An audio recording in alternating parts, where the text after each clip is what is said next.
Welcome back dear students. आज से हम सिंगल लिंक लिस्ट में डिलीशन के जो फंक्शंस हैं उनको डिस्कस करेंगे वन बाय वन। तो आज हम डिस्कस करने वाले हैं deletion from the beginning. Function का नाम हमने दिया है DEL_BEG। BEG stands for beginning. आप अपनी तरफ से भी कुछ नाम अगर रखना चाहें तो आप रख सकते हैं, राइट। चलिए, तो डिलीशन एट द बिगिनिंग मतलब हम हमेशा इस फंक्शन के थ्रू जो पहला वाला नोड रहेगा उसको डिलीट करेंगे। अब यदि इस फंक्शन को हम बाद में डिस्कस करें, पहले इसे देखें तो दो केसेस हो सकते हैं हमारे पास। पहला केस है कि हमारे स्टार्ट में नल हो। यदि स्टार्ट में नल है, ये बताता है कि हमारी लिंक लिस्ट एम्प्टी है। तो फर्स्ट कंडीशन, हमेशा किसी में भी हम डिलीशन करेंगे तो ये देखेंगे कि वहां पर कोई एलिमेंट है भी या नहीं है। सेकेंड थिंग, मान लीजिए हमारे पास में एलिमेंट्स हैं। यदि एलिमेंट्स हैं तो फिर किस एलिमेंट को डिलीट करना है हमें? फर्स्ट एलिमेंट को। तो यदि इस पहले एलिमेंट को मैं डिलीट करना चाहूँ तो देखिए चेंजेस कहाँ कहाँ आएंगे। इसका जो एड्रेस था वो किसके पास था? स्टार्ट के पास में। ये हमारा स्टार्ट है, तो इसका एड्रेस स्टार्ट के पास था। यदि हमें इसको डिलीट करना है तो क्या होना चाहिए? स्टार्ट इसे पॉइंट करना चाहिए। और इसका एड्रेस कहाँ से मिलेगा? ये जो फर्स्ट नोड है उसी के नेक्स्ट वाले पार्ट से। ठीक है, तो हम इसको बोल सकते हैं स्टार्ट का नेक्स्ट, जो हमें दे देगा वैल्यू इस नेक्स्ट वाले नोड की। ठीक, अब हम शुरू करते हैं अपने फंक्शन की ड्राई रन। देखिए फंक्शन कॉल हुआ, जब एग्जीक्यूशन यहाँ पर आया कंट्रोल, तो कंट्रोल में यहाँ पर आए हम। यहाँ पर क्या टेस्ट किया सबसे पहले कि जो स्टार्ट है क्या वो नल है। तो हम अभी फर्स्ट लिस्ट की बात कर लेते हैं।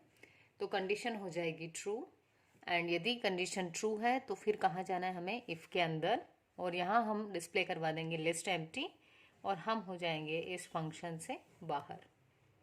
ठीक है, एल्स से भी बाहर आ जाएंगे। एल्स में जाना ही नहीं है अपने को। जब इफ ट्रू हुआ तो इफ को एग्जीक्यूट किया और हम सीधे इससे बाहर, एल्स स्किप किया और इस फंक्शन से बाहर। अब हम दूसरा केस ले लेते हैं, सेकेंड लिस्ट वाला। इसमें जब हम जाएंगे तो यहाँ जो कंडीशन थी इफ स्टार्ट इक्वल इक्वल नल, देखिए क्या स्टार्ट में नल है? नहीं, स्टार्ट में वैल्यू लिखी हुई है एड्रेस 200, तो ये फॉल्स हो गई कंडीशन। जैसे ही ये कंडीशन फॉल्स हुई तो इसका जो कोड था इफ के अंदर का वो स्किप हो जाएगा और हम कहाँ आ जाएंगे? एल्स पार्ट में। जब हम एल्स में आए तो क्या हुआ? स्टार्ट का एड्रेस किस में असाइन हुआ? टेम्प में। तो हम बोल सकते हैं टेम्प हमारा यहाँ आ गया। ठीक, फिर क्या हुआ? अब किस नोड को डिलीट करना है हमें? इसी वाले नोड को। तो क्या करना है? इसका जो नेक्स्ट है वो किस में असाइन कर दूं? स्टार्ट में। इसके नेक्स्ट को हम क्या बोल सकते हैं? टेम्प का नेक्स्ट। ये देखिए टेम्प एरो नेक्स्ट, मतलब ये वाला एड्रेस, ये वैल्यू किस में पुट करनी है? स्टार्ट में। तो हमने लिख दिया टेम्प एरो नेक्स्ट और इस साइड लिख दिया स्टार्ट। तो वैल्यू असाइनमेंट होगा फ्रॉम राइट टू लेफ्ट। तो टेम्प के नेक्स्ट की वैल्यू 300 किस में आ जाएगी? स्टार्ट में। जैसे ही यहाँ पर 300 आएगा तो अब स्टार्ट इसको पॉइंट ना करते हुए किसे पॉइंट करने लगेगा? इस वाले नोड को। ठीक है, तो स्टार्ट ने इस नोड को पॉइंट करना शुरू किया। अब हमने प्रिंट करवा दिया कि हमने ये नोड जो है इसको डिलीट कर दिया है। और इसकी वैल्यू को हम किससे एक्सेस करते हैं? टेम्प तो नाम ऑलरेडी दे ही रखा है, तो टेम्प एरो इन्फो में हमने, ये देखिए टेम्प एरो इन्फो। मेरे पास जगह नहीं थी इसलिए मैंने नीचे की लाइन में लिखा है, ये कंटिन्यूएशन में, right. So node deleted equals to value print करवाने के लिए हमने लिखा है टेम्प एरो इन्फो। अब ये तो अभी भी इसे ही पॉइंट कर रहा है, जबकि ये नोड डिलीट हो कर दिया है हमने हमारी तरफ से। अब इसकी मेमोरी फ्री करवानी है, तो हम क्या कीवर्ड यूज करने वाले हैं यहाँ पर? Delete keyword. गाइस, जो आपको बात ध्यान रखनी है वो ये है कि C++ में डायनामिकली हम मेमोरी जब एलोकेट करवाते हैं न्यू कीवर्ड के थ्रू, तो उस मेमोरी को हम डिलीट कीवर्ड के थ्रू फ्री भी करवा सकते हैं। ठीक है, तो टेम्प नाम का जो पॉइंटर था उसको हमने क्या लिख दिया? उसके आगे डिलीट, तो ये जो मेमोरी थी वो फ्री हो जाएगी।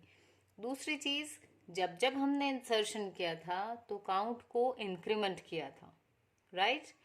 तो वैसे ही जब जब हम डिलीशन परफॉर्म करेंगे तो क्या होगा, एक नोड कम होगा डिलीशन के केस में, तो हम काउंट को डिक्रीमेंट करवा देंगे। तो काउंट की वैल्यू पहले 3 थी, अब काउंट की वैल्यू 2 हो जाएगी। क्यों? क्योंकि यहाँ पर 2 ही नोड्स बचे अब। फिर हम एल्स फंक्शन खत्म और एल्स खत्म और फंक्शन भी खत्म। तो ये यहाँ तक आते आते अब जो था ये वाली टेम्प जो थी ये फ्री भी हो चुकी मेमोरी, और स्टार्ट इस नोड को पॉइंट करना शुरू कर दिया। ठीक है, तो this was all about deletion from the beginning.